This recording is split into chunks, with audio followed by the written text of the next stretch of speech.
Un seul moment d'injustice peut déclencher une révolution. Découvrez comment le silence d'un homme a remodelé un empire.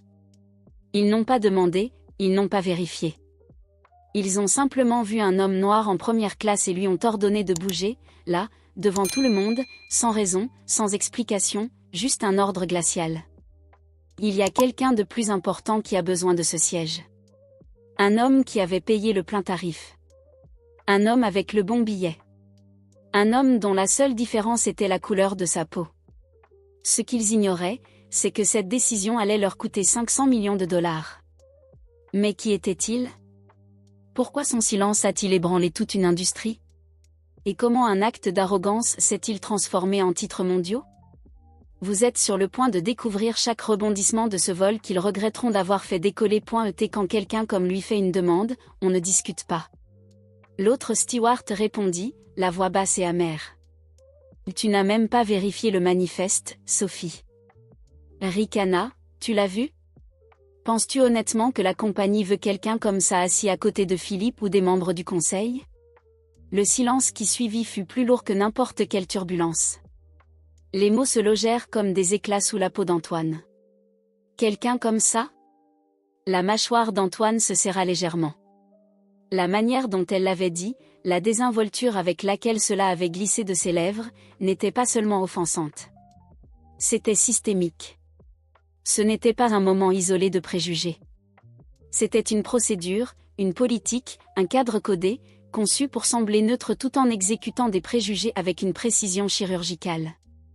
L'autre steward baissa encore la voix, mais Antoine capta, risque juridique, optique publique, réattribution justifiée. Sophie conclut.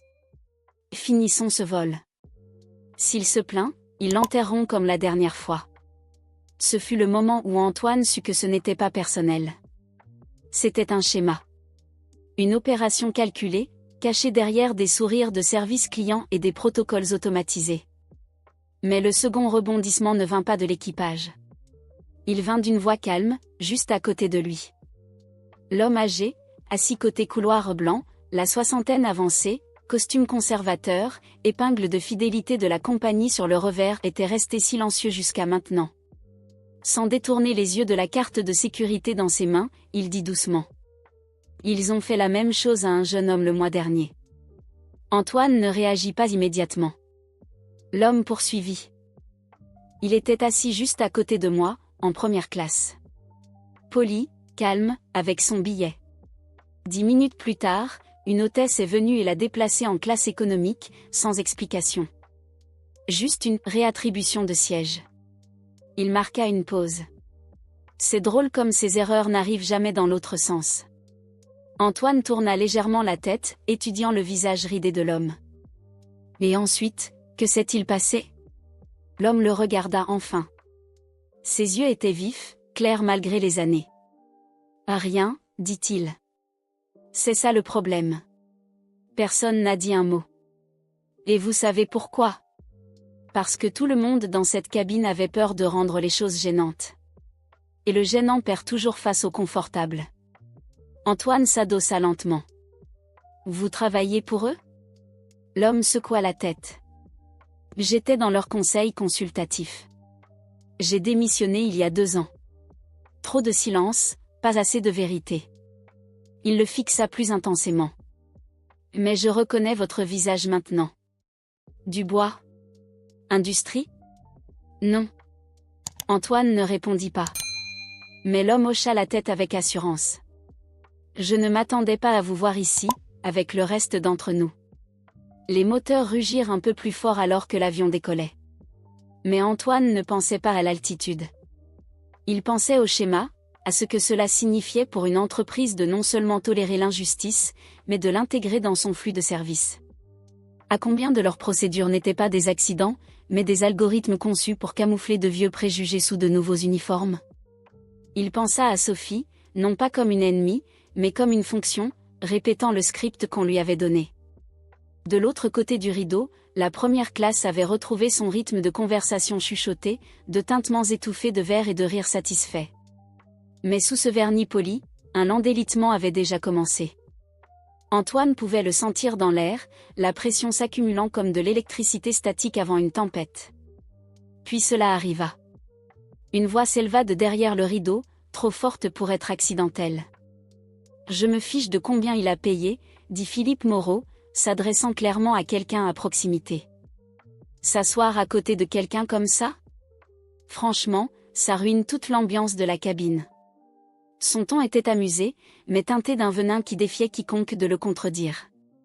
C'est censé être la première classe, pas une vente aux enchères caritatives.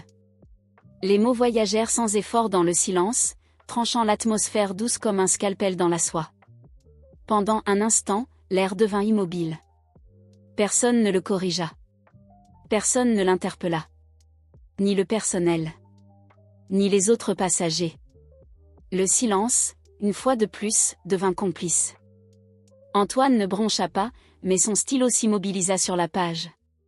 L'homme qui avait autrefois déclaré que la diversité diluait le prestige l'avait enfin dit à haute voix, en public, brut, sans filtre, et entouré de confort.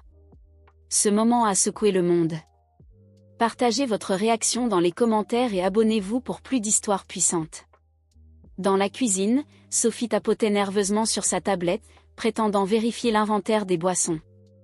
Mais en réalité, ses yeux se tournèrent vers son flux de messages privés, où une nouvelle notification vibrait silencieusement à l'écran. C'était d'Étienne Martin, le responsable de vol à bord.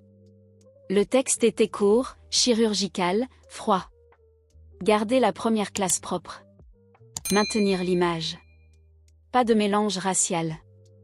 Trop d'attention ce trimestre déjà. Sa gorge se serra en le lisant. Les mots étaient directs, mais familiers. Ils reflétaient des politiques et des murmures en coulisses qu'elle avait rencontrés pendant des années. Rarement écrits, toujours appliqués. Maintenant, ils étaient écrits.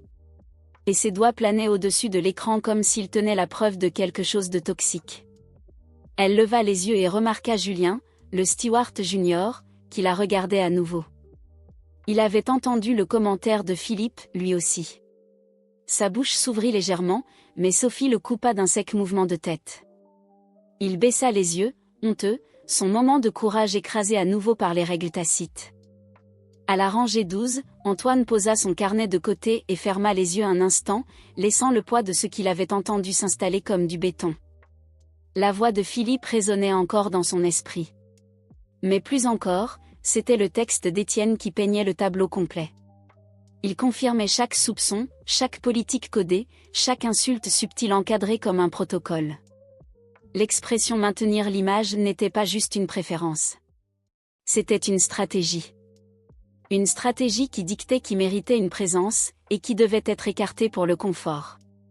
Sa respiration resta lente. Mais un feu différent s'alluma derrière ses yeux. Contrôlé. Silencieux. Mais indéniable.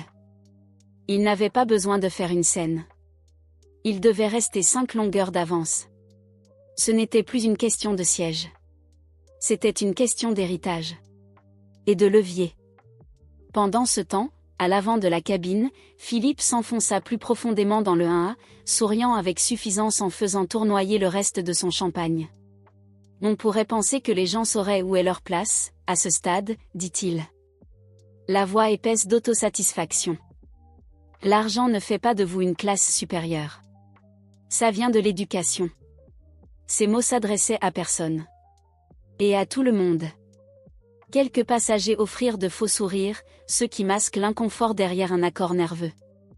D'autres ne dirent rien, les yeux fixés devant, souhaitant que la conversation s'arrête. Mais elle ne s'arrêta pas. Philippe se tourna vers la femme assise à côté de lui, une autre cadre, la cinquantaine, polie et sévère, et murmura, juste assez fort pour être entendu. Bientôt, ces vols seront indistinguables du métro. On ne peut même plus protéger la première classe. Elle ne répondit pas. Elle se contenta de siroter son vin. Son silence lui donnait la permission de continuer. Plus loin, une femme noire d'âge moyen, assise une rangée derrière Antoine, se pencha légèrement en avant et murmura. « A-t-il vraiment dit ça ?» Antoine hocha la tête une fois, calmement. « Oui, dit-il. » Et ce n'était pas le pire. La femme expira lentement. Ils ne font même plus semblant, maintenant. Ils n'ont pas à le faire, répondit Antoine. Le système les protège. Il ne parlait pas avec amertume. Il parlait avec clarté. Car maintenant, avec chaque couche retirée, toute l'opération était visible pour ce qu'elle était, non pas cassée par accident, mais conçue ainsi. 6h48 Aéroport international de JFK. L'aérogare bourdonnait déjà d'un chaos poli. Les valises glissaient comme des murmures sur le sol de marbre. Les talons de créateurs claquaient avec une précision répétée, et l'odeur d'un espresso hors de prix flottait dans l'air comme un parfum. Antoine Dubois ne se pressait pas. Il ne le faisait jamais. L'homme marchait avec une tranquillité délibérée, celle de quelqu'un qui possédait déjà la moitié de l'air du terminal et envisageait d'acheter l'autre moitié. Ses pas, bien que silencieux, attiraient l'attention, sinon des gens, du moins de l'espace autour de lui. Il portait un costume 3 pièces bleu marine profond, une chemise blanche impeccable, sans cravate, le bouton du haut défait avec intention. Pas d'accessoires ostentatoires. Pas de service de sécurité. Pas d'entourage. Juste une présence inébranlable qui poussait les gens à s'arrêter et à se demander ce qu'ils avaient pu manquer. Dans sa main gauche, il tenait un sac de voyage en cuir noir, juste assez usé pour sembler authentique, pas décoratif. Et dans sa main droite, son billet de première classe, vol Atlantique 332 pour Zurich, siège 1A. C'était une décision calculée. Voyager seul, sous le nom A. Dupont. En gardant sa véritable identité secrète, Antoine voulait observer son nouvel investissement de l'intérieur, avant de finaliser la dernière étape de son rachat d'équité de 500 millions de dollars. Pas de fanfare. Pas d'effet de salle de réunion. Juste une exposition brute et honnête. Son instinct lui disait que la culture allait plus loin que les bénéfices trimestriels. Et ce matin-là, il allait avoir raison. En approchant de la passerelle, l'agent d'embarquement leva à peine les yeux. Monsieur Dupont, l'UL sur le billet. Première classe, tout est en ordre. Son ton était poli, mais le sous-texte était au mieux neutre. Il ne correspondait pas à l'image par défaut qu'elle avait d'un passager VIP et cela se voyait. Antoine sourit quand même et monta à bord. La cabine était faiblement éclairée, au ton chaud et luxueusement raffiné. Les panneaux de bois poli réfléchissaient une lumière dorée et douce. Le silence de l'exclusivité flottait dans l'air, interrompu seulement par le tintement occasionnel de cristal ou le léger craquement du cuir. Antoine se dirigea vers l'avant de la cabine, vers son siège. Mais lorsqu'il atteignit le 1A, il s'arrêta. Quelqu'un était déjà assis là.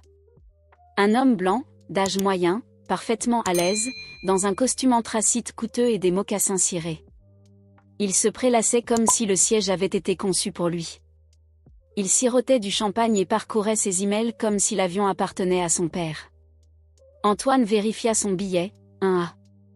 Il se tourna vers l'hôtesse de l'air à proximité, une femme blonde, froide et grande, dont le badge indiquait Sophie. « Excusez-moi, dit Antoine calmement. Je crois que c'est mon siège. » Sophie lui lança un regard subtil mais chirurgical, et répondit avec un sourire professionnel qui n'atteignait pas ses yeux. « Monsieur, je vais devoir vous demander de vous écarter un instant. Il y a eu un changement de dernière minute. Ce siège a été réattribué. » Son ton était léger, mais dédaigneux. Elle ne vérifia pas son billet. Ne demanda pas son nom.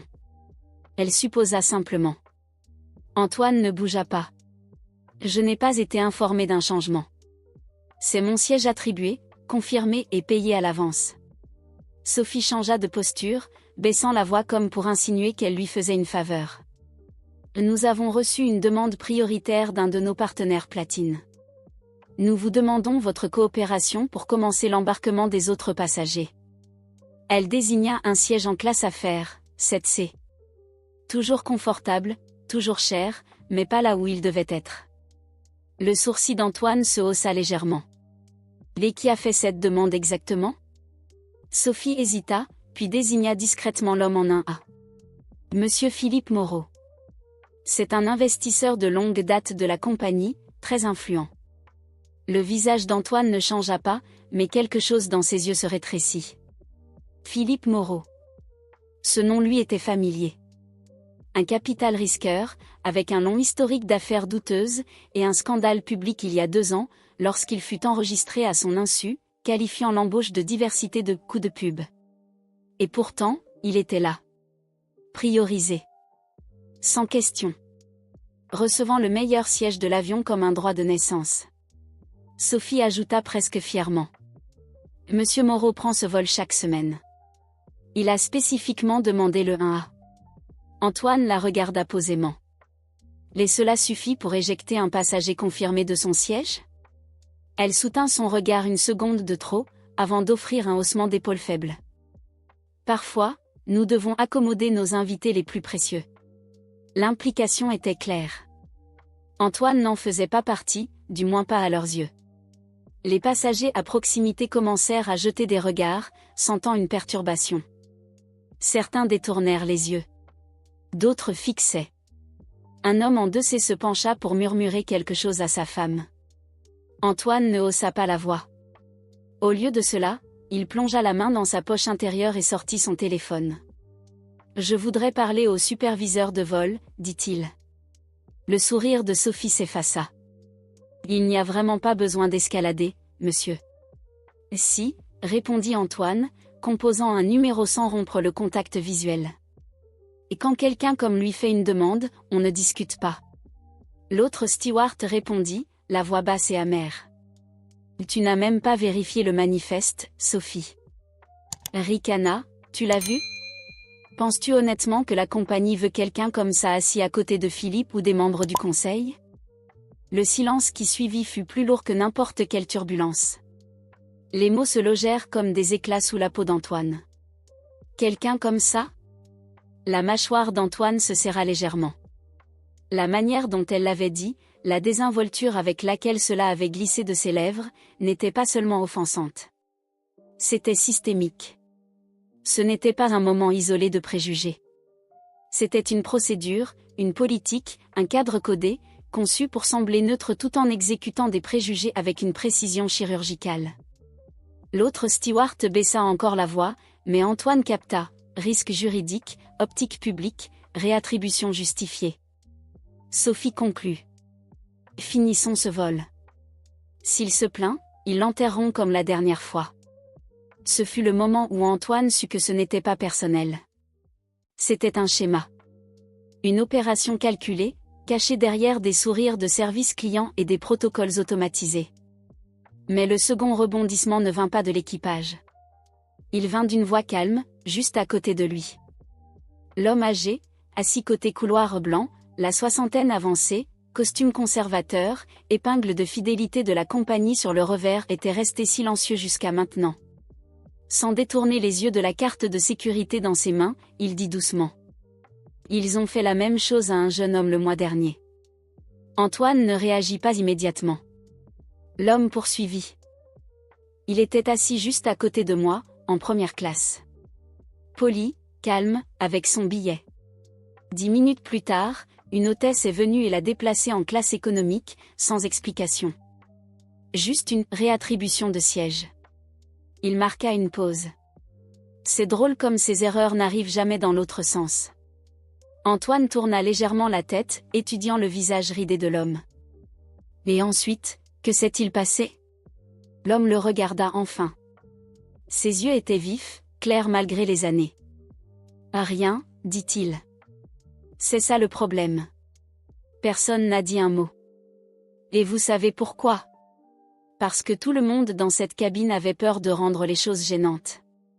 Et le gênant perd toujours face au confortable. Antoine s'adossa lentement. Vous travaillez pour eux? L'homme secoua la tête. J'étais dans leur conseil consultatif. J'ai démissionné il y a 2 ans.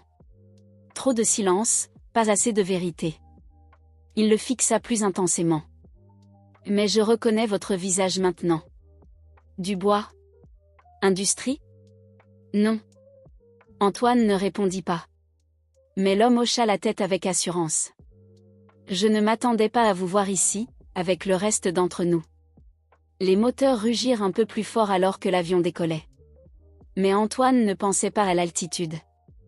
Il pensait au schéma, à ce que cela signifiait pour une entreprise de non seulement tolérer l'injustice, mais de l'intégrer dans son flux de services.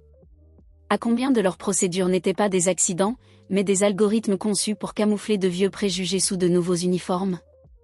Il pensa à Sophie, non pas comme une ennemie, mais comme une fonction, répétant le script qu'on lui avait donné.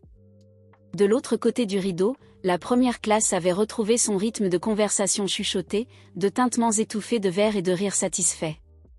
Mais sous ce vernis poli, un lent délitement avait déjà commencé. Antoine pouvait le sentir dans l'air, la pression s'accumulant comme de l'électricité statique avant une tempête. Puis cela arriva. Une voix s'éleva de derrière le rideau, trop forte pour être accidentelle. « Je me fiche de combien il a payé », dit Philippe Moreau, s'adressant clairement à quelqu'un à proximité. S'asseoir à côté de quelqu'un comme ça? Franchement, ça ruine toute l'ambiance de la cabine.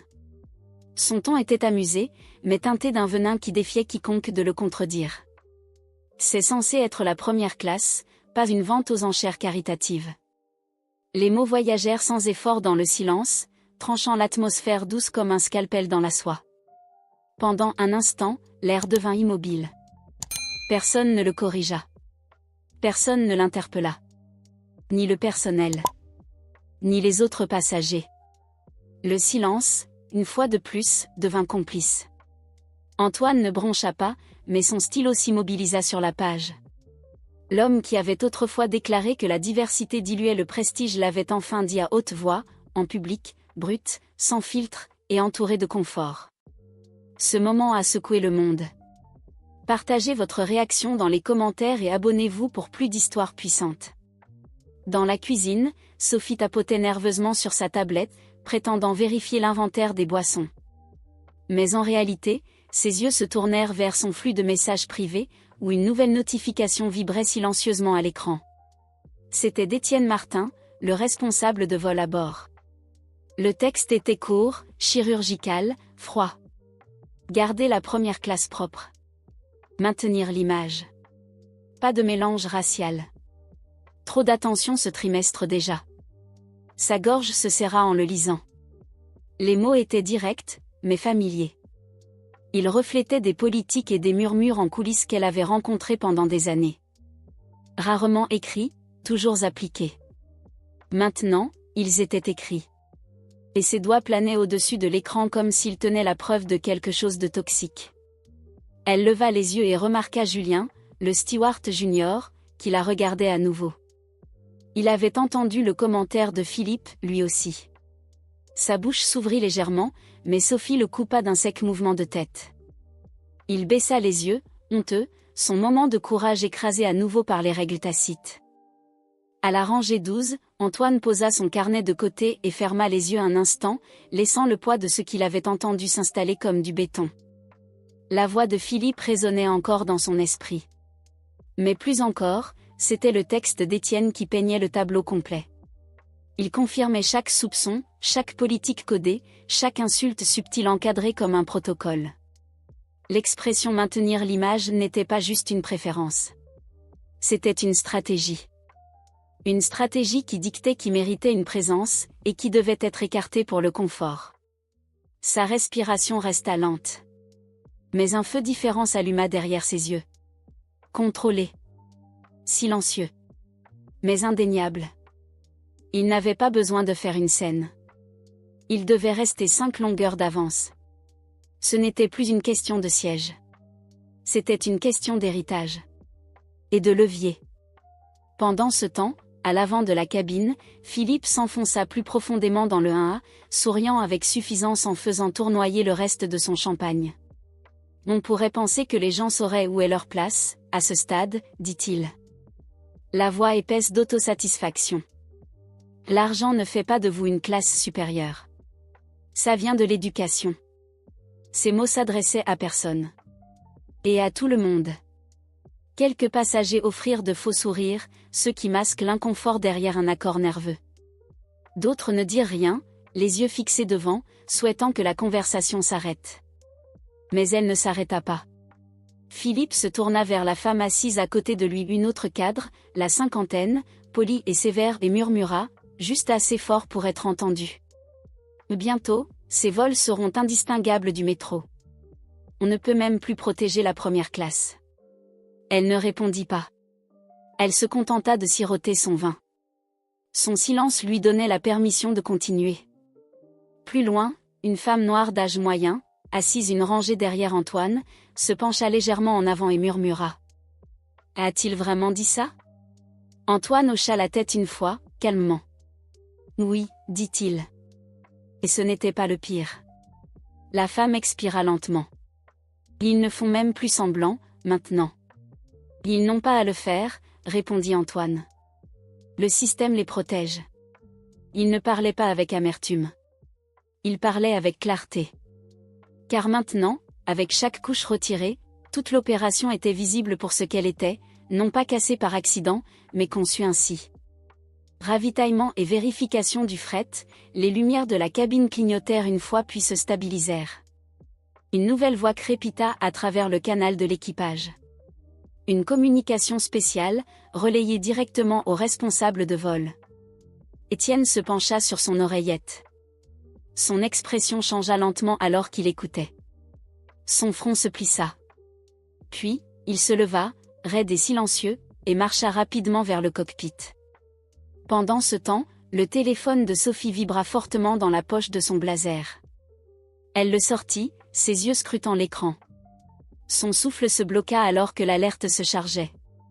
Urgent, un cadre noir retiré de la première classe du vol 332. Les sources revendiquent un ciblage racial. Ce n'était pas juste un sujet tendance, c'était en page d'accueil des grands médias nationaux. Une photo d'Antoine debout calmement entre deux gardes de sécurité irlandais était devenue le visage de l'histoire. Les mains de Sophie tremblèrent légèrement. Elle regarda autour de la cabine, réalisant soudain que tout avait changé. Mais Philippe, toujours à siroter son verre, restait aveugle à cela. Quelques instants plus tard, le rideau s'écarta et Antoine réapparut. Calme, composé, pas une ride sur son costume. Il avança non pas comme un homme revenant à son siège, mais comme une force reprenant l'espace qu'il avait injustement rejeté. Un silence tomba sur la cabine. La mâchoire de Philippe s'affaissa, son verre de champagne suspendu à mi-chemin de sa bouche. « Vous encore, dit-il, la voix montant. N'avez-vous pas été escorté dehors ?» Antoine ne répondit pas immédiatement. Il laissa le silence s'étirer quelques secondes de plus que le confort ne le permettait. Puis il parla, la voix douce et basse. « Vous avez confondu le silence avec la faiblesse, dit-il. Mais ce que vous faites ici, ce que cette compagnie permet, ne disparaîtra pas discrètement. Vous jouez avec le feu. » Philippe rit court et fort. « Le feu. Moqueusement, vous pensez avoir du pouvoir ici ?» Il se tourna vers les autres autour de lui, ricanant. « Savez-vous qui je suis ? Je pourrais acheter et vendre la moitié des gens dans cette cabine. » Quelques passagers détournèrent les yeux.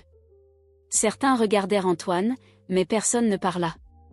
Antoine plongea la main dans sa poche intérieure et sortit une carte noire fine, le genre de carte qui n'avait pas besoin d'un nom pour être respectée.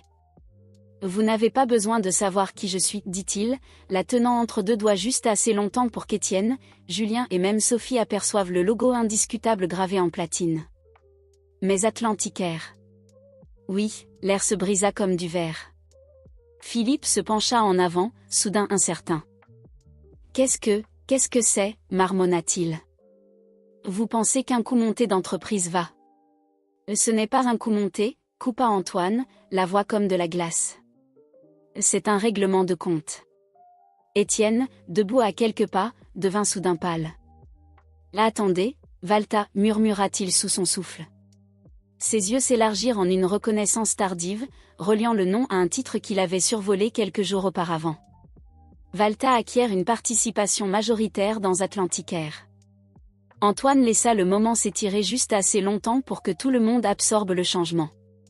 Puis il passa calmement devant Philippe et prit le téléphone de l'allée, près du mur de la cuisine, composant une ligne directe sans hésitation. Sa voix tomba dans le genre de ton utilisé uniquement lorsque des conséquences étaient mises en branle. On passe en direct. Initier le retrait, clause 7C, ligne Zurich, toutes les participations aériennes. Geler l'intégration et déclencher les notifications aux investisseurs maintenant, et informer le service juridique. Atlanticair vient de violer la confiance opérationnelle, en violation des termes d'équité. Il marqua une pause, écoutant la confirmation, puis ajouta froidement, ils ont essayé d'humilier leur nouveau propriétaire. Cela ne restera pas sans réponse. Les passagers fixaient, les mâchoires béantes, tandis que Philippe se recroquevillait légèrement dans son siège, essayant de ricaner à nouveau, mais ne trouvant pas son souffle. Sophie cligna rapidement des yeux, traitant non seulement la situation, mais ce que cela signifiait pour elle personnellement. Julien resta figé sur le côté, regardant tout se dérouler comme un drame d'entreprise en temps réel. Mais ce n'était pas de la fiction, c'était le pouvoir qui se réalignait sous leurs yeux.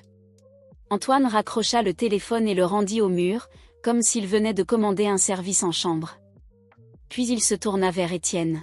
« Vous m'avez retiré de mon siège, nié mon identité et approuvé une hiérarchie raciale sous le protocole de la compagnie. Cela va vous coûter plus que votre emploi. » Étienne ouvrit la bouche pour parler, mais aucun mot ne vint. Son oreillette crépita. Il appuya sur l'écouteur, écouta et son visage se vida davantage alors que le message arrivait. Alerte juridique urgente du siège social, marquée haute priorité. Philippe retrouva enfin sa voix, bien que tremblante sur les bords. « Que dites-vous exactement » demanda-t-il. « Que c'est une sorte de coup de vengeance ?» Antoine se tourna pour lui faire face pleinement, entrant dans la ligne de mire de Philippe avec précision. « Je dis que la compagnie aérienne que vous pensez être à votre service, dit-il, elle m'appartient. Valta Capital détient 51% des actions avec droit de vote d'Atlanticair depuis 2 jours.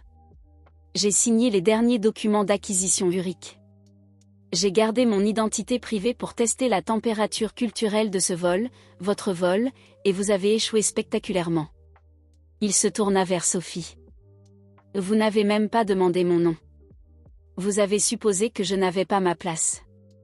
Vous m'avez déplacé sans procédure régulière, m'avez insulté sans savoir qui j'étais et avez permis la tirade raciste de cet homme devant toute votre cabine. » Sophie tenta de stabiliser sa voix, mais elle se brisa.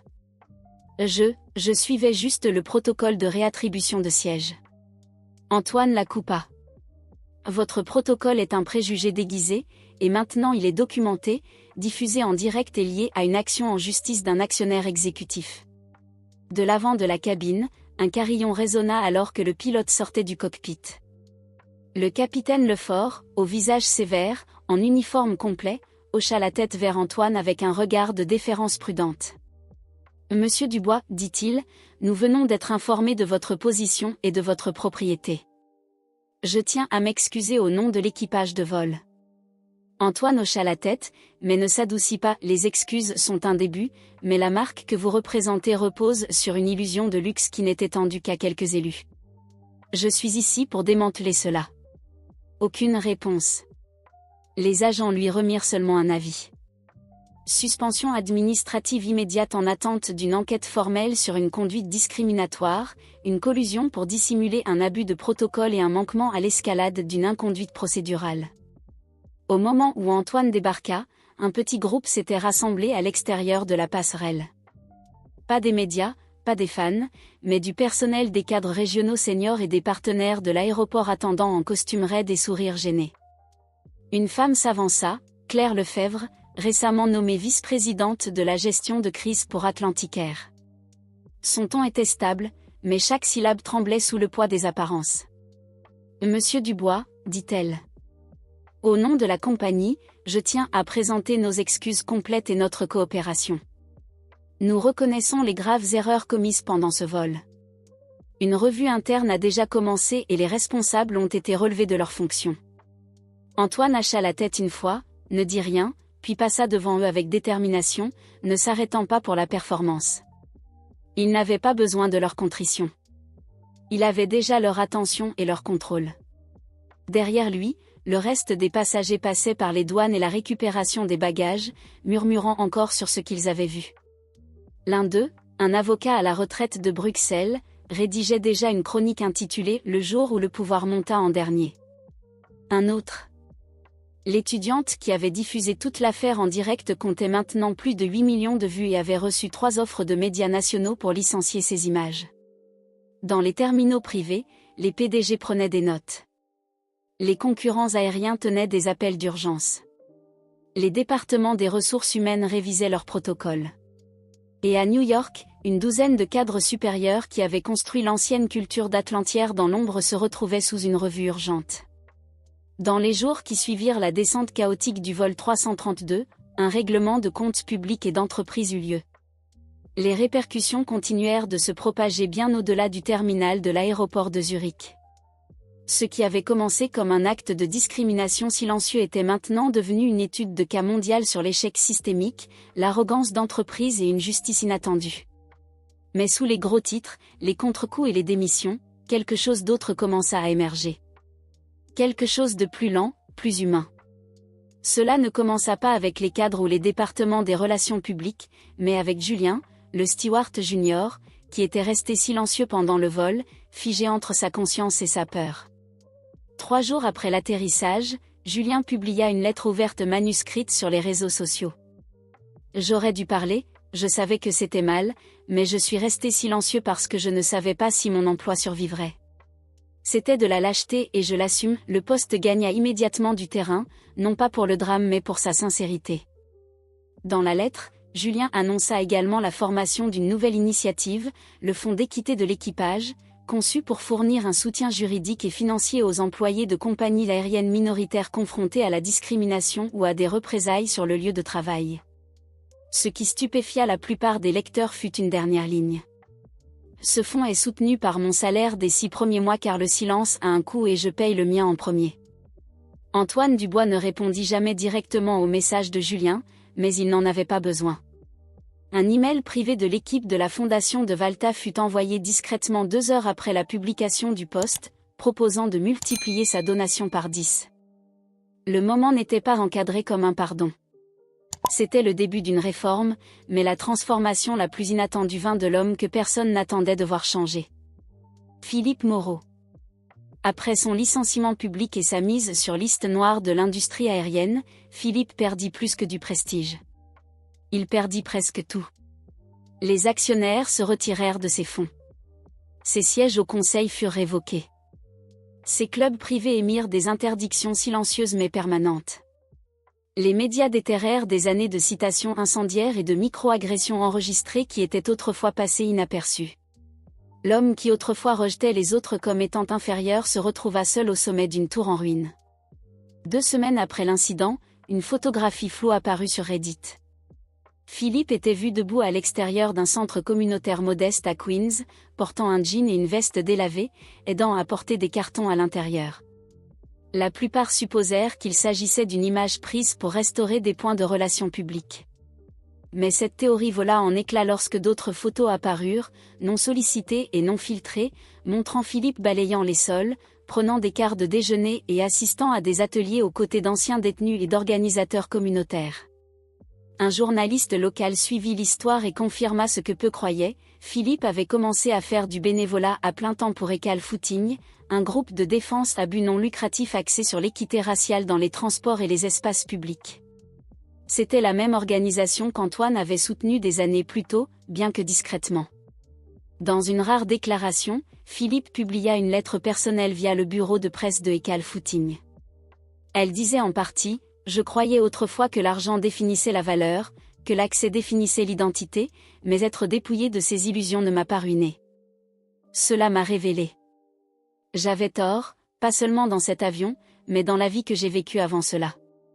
S'il y a un chemin de retour, je le prendrai, non pas pour restaurer mon image, mais pour restaurer mon caractère. » Bien que l'opinion publique restât divisée, beaucoup notèrent l'absence de déviation dans les mots de Philippe.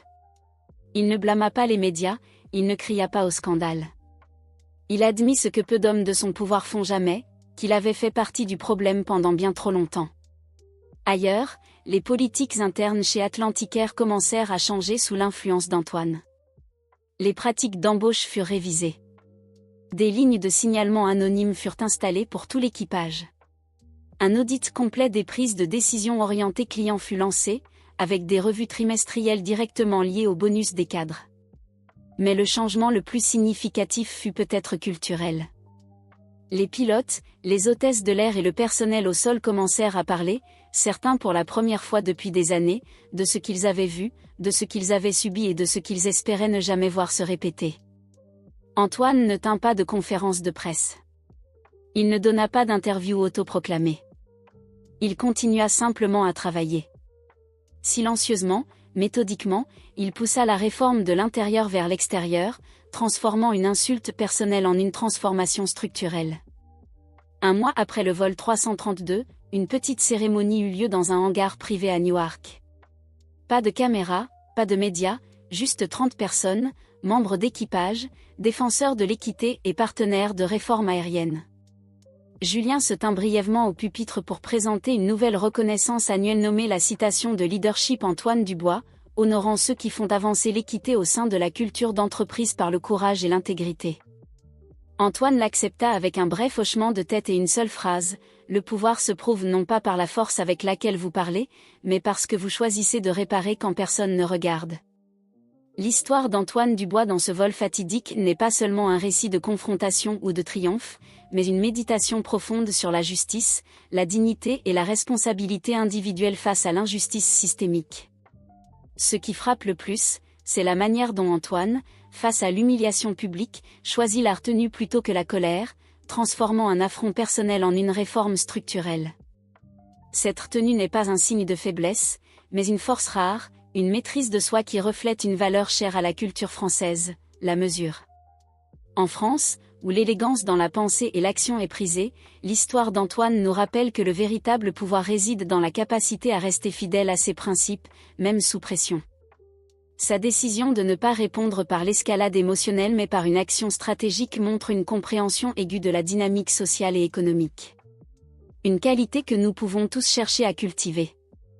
L'une des leçons les plus marquantes est la nécessité de reconnaître et de confronter les préjugés implicites, qu'ils soient personnels ou institutionnels.